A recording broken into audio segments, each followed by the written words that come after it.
Les étoiles du mois, une présentation de la zone sportive.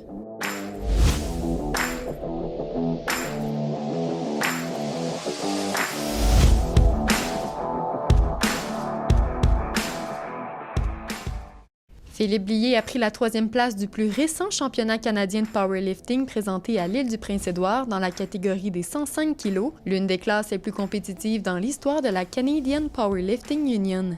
En fait, c'est la classe la plus compétitive au Canada parce que, mettons, si on prend le classement général, donc toutes catégories confondues, les 2 premiers de ma catégorie, ceux qui étaient les premiers sur le podium, c'est les premiers et 2e overall aussi au Canada. En ce moment, toutes catégories confondues, je tombe à être 9e au Canada, puis 3e au Québec. Je suis vraiment content de ça, mais tu sais, on veut toujours plus, là, fait que, tu sais, ça, je reste tout le temps encore sur ma faim un peu, là, mais ça fait partie du sport. L'athlète a battu tous ses records personnels. Il a dominé la compétition en effectuant 8 essais réussis sur 8. J'ai amélioré toutes mes levées.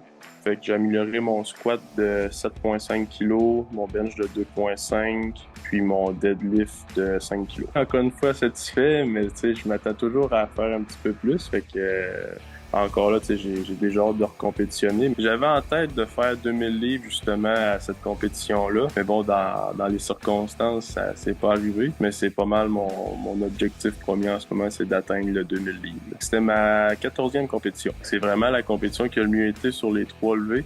C'est normalement, je vais jamais faire des records sur chaque levée. Puis ça arrive que, tu sais, je vais pas nécessairement battre mon record de total, mais là, j'ai vraiment...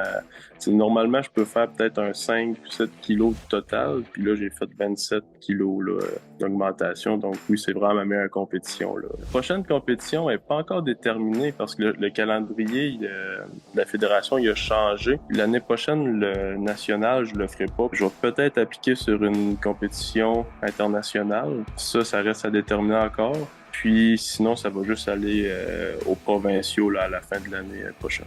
Clara Boudreau-Alexandre a participé au championnat canadien de patinage de vitesse sur courte piste qui se tenait du 13 au 15 septembre à Montréal. Ce prestigieux événement a rassemblé les 40 meilleurs patineurs du pays. Se qualifiant initialement au 37e rang, la jeune athlète a réussi à grimper dans le classement au fil des jours. Sa montée en puissance a culminé avec une remarquable performance lors de sa dernière distance de 1000 mètres, où elle a terminé au 24e rang. Dans le fond, on pouvait commencer à se qualifier à partir de 16 ans. Cette année, je patine 16 ans, fait que c'était la première fois que je pouvais me qualifier.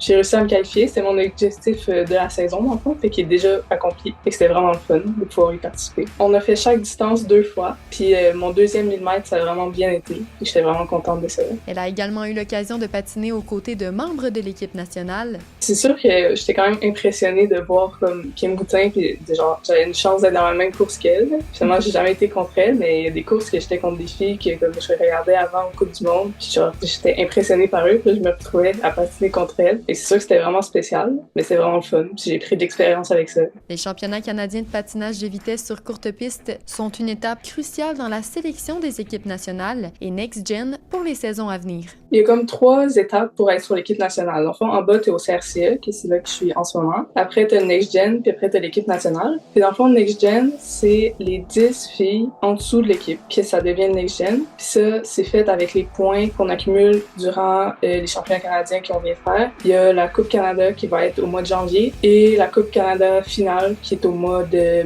mars. Puis après ça, ils accumulent tous les points qu'on a eus, puis ils font le classement. Fait que dans le fond, c'est les 8 premières, c'est l'équipe nationale. Les 10 après, c'est le next-gen. Puis après, ils en prennent au CRC. Et après, ben c'est ça, il reste la Coupe Canada puis la Coupe Canada finale. Mais c'est pas mal les grosses compétitions qui restent pour cette année. Au travers de tout ça, il y a aussi des compétitions québécoises qui servent plus à faire des temps pour se classer pour les autres compétitions nationales. L'année passée, c'était ma première année à Montréal. Puis j'ai plus pris de l'expérience à comme m'habituer à la ville et tout. Là, cette année, c'est la première année que je peux faire les grosses compétitions nationales. Fait que là, c'est sûr qu'il faut que j'apprenne ça aussi. Puis l'année prochaine, les compés, je vais plus savoir comment que ça fonctionne. Puis je vais plus être prête à tout ça. Là. Au Festival Western de Saint-Tite qui se déroulait du 6 au 15 septembre, Pascal Desrochers a offert certaines de ses meilleures performances en carrière, remportant 3 épreuves sur 4. C'est un travail d'équipe de 3. Fait que oui, on a été vraiment comme impeccable toute l'année. On a terminé en beauté à Saint-Tite. On était vraiment fiers. Après une saison de rêve dans les rodéos d'ici et d'ailleurs, il a terminé au sommet sur la plus grande scène au Québec. C'est pas la première fois que je performe bien durant la saison, mais Saint-Tite, tu as besoin d'un bon coup, puis tout soit parfait pour gagner. C'est tout à magique d'aller là. Saint-Tite, c'est immense, il y a 8000 personnes dans les estrades, ça crie, c'est ma meilleure saison, autant au niveau des chevaux qui étaient en forme, de mes riders qui faisaient leur travail impeccable, puis moi qui étais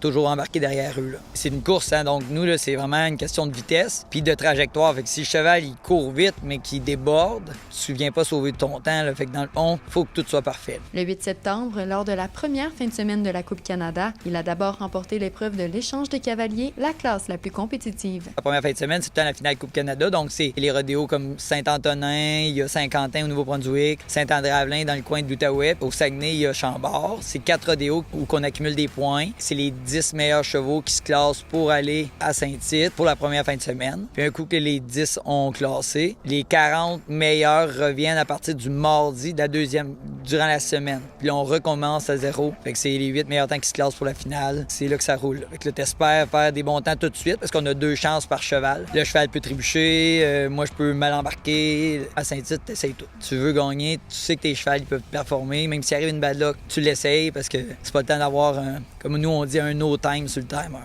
Le 15 septembre, lors de la seconde fin de semaine, il a terminé à nouveau au premier rang de l'épreuve de sauvetage et obtenu une autre première place à l'échange de cavaliers. C'est sans compter ses nombreuses présences en finale avec différents chevaux et partenaires. Pour expliquer là, plus simplement, au début de l'aréna, il y a un laser qui démarre un chronomètre. Puis dans le fond, il y a 4 bornes. On va contourner les 4 bornes. On va démarrer le chronomètre. On va monter, on va dépasser la première, monter à la deuxième. Puis entre la 2 et la 3e borne, moi, je vais embarquer sur le cheval dans le sauvetage. Puis dans l'échange, mon cavalier va débarquer entre ces deux-là et moi, je vais prendre sa place. Puis ensuite, on vient recouper le timer à la 4e borne. C'est une question de timing, de toujours regarder le cheval justement pour savoir s'il arrive quelque chose. Un pépin, s'il s'enfarge, bien là, il court pas, fait qu'il ralentit. Fait que là, toi, tu dois ralentir ta course. Moi, je vais démarrer à un certain point quand le cheval, il monte. Puis avant, au moment qu'il décode de la clôture, dans ces eaux-là, moi, je vais partir à courir parce qu'il faut que je sois en avant de lui. Là, parce qu'on s'entend que le cheval court plus vite que moi et que moi, je décolle avant. Je dois jamais hésiter. Fait que dans le on, là, peu importe si je sais qu'il est en arrière de moi, je dois continuer d'avancer parce que si j'arrête de courir, ben il va passer. Fait que là, je vais être en retard puis je pourrais pas le pogner. Ça fait 13 ans que je fais ça, puis ça fait 11 ans que je suis dans les rodéos. Je fais ça parce que j'adore ça. C'est un sport unique au Québec. C'est pas toutes les années que tu as autant de cheval. Moi, j'ai pogné une bonne année, qu'il y avait beaucoup de gens qui voulaient faire des tours de ring et ça m'a beaucoup aidé à progresser.